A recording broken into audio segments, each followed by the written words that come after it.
So today at Juvenile Law Center, we launched our national scorecard on juvenile records. And we're going to hear from Riya, Shah, and Andrew Keats about that scorecard and why we issued this report. So first we'll hear from Riya. Thanks, Katie. So back in 2014, Juvenile Law Center issued its first ever national scorecard on juvenile records. And I just want to give a little bit of background about why we issued this report and why we've done an update now. So the juvenile justice system was created in 1899, and it was really created to be a court of second chances. It was meant to be a court where children could be processed through the system without having the labels of criminality attached to them, and really intended to be rehabilitative. And so children would come through the system and they would be rehabilitated and go on to be productive members of society.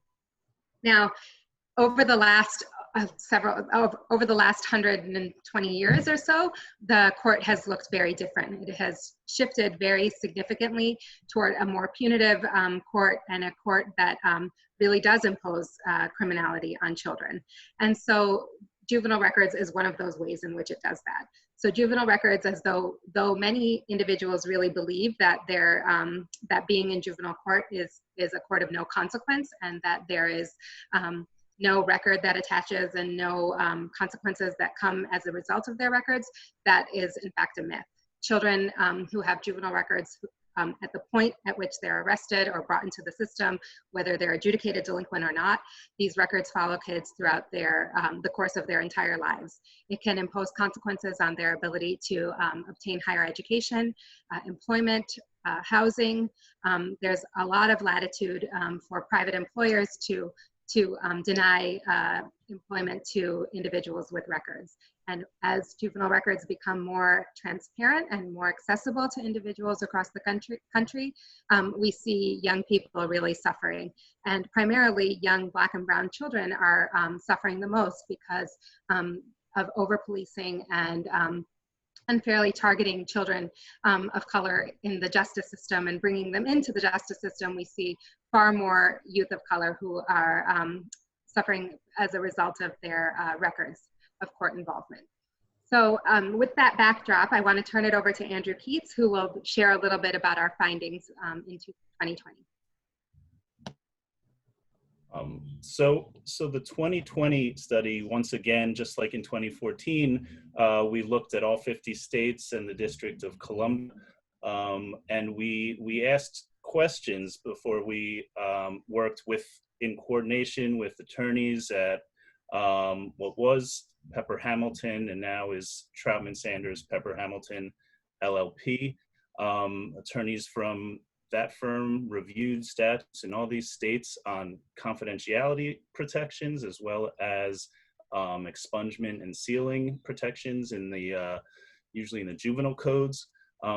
Based on the analysis of those statutes, we set up a matrix to score each state and how it performed on core issues of confidentiality and expungement. And within confidentiality, the scores that you see states what starts with a basic protection of confidentiality for records starts to get carved away with exceptions, confidentiality, but various groups, stakeholders, and interest groups may be granted access for various purposes. Those groups may include law enforcement, schools in various states are given access, and sometimes that depends on the offense. The more serious offense, often laws are written to give greater access.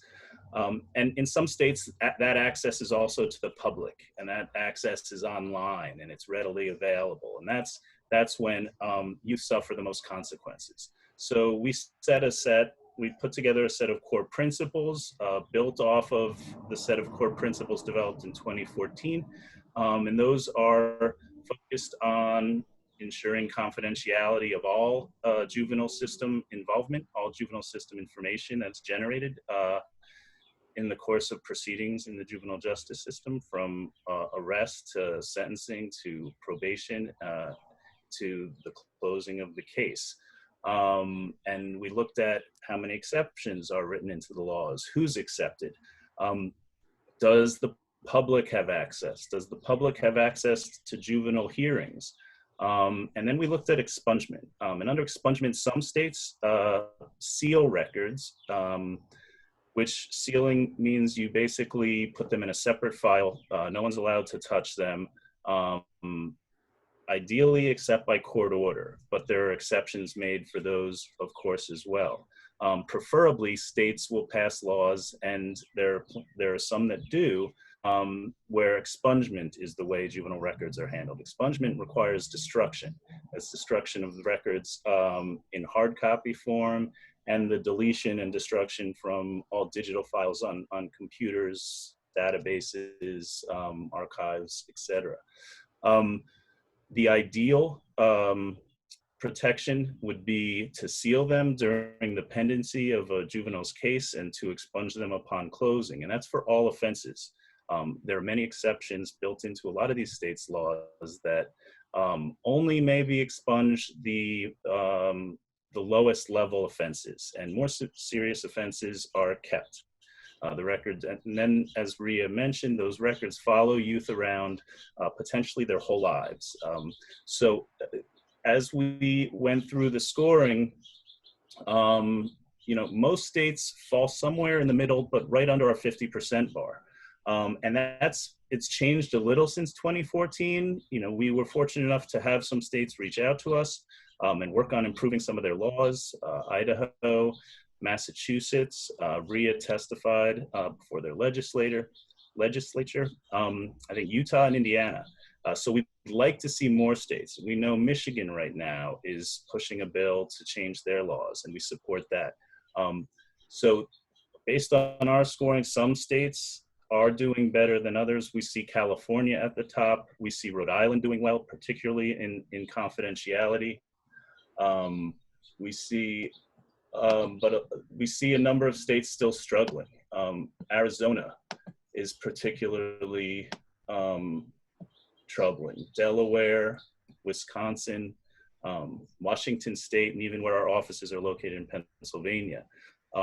We'd like to use this scorecard to both educate state actors, activists, folks who care about juvenile justice to also pay attention to the records, because even if we're doing a good job in decarcerating, in keeping kids out of facilities, getting them home, giving them alternative community engagement, we're still saddling them with a record. And if we can't protect these records, we can't really give kids the full rehabilitation that the juvenile justice system was created to advance. And we can't give kids a clean slate to actually be productive, effective, successful members of society that the system's meant to ensure.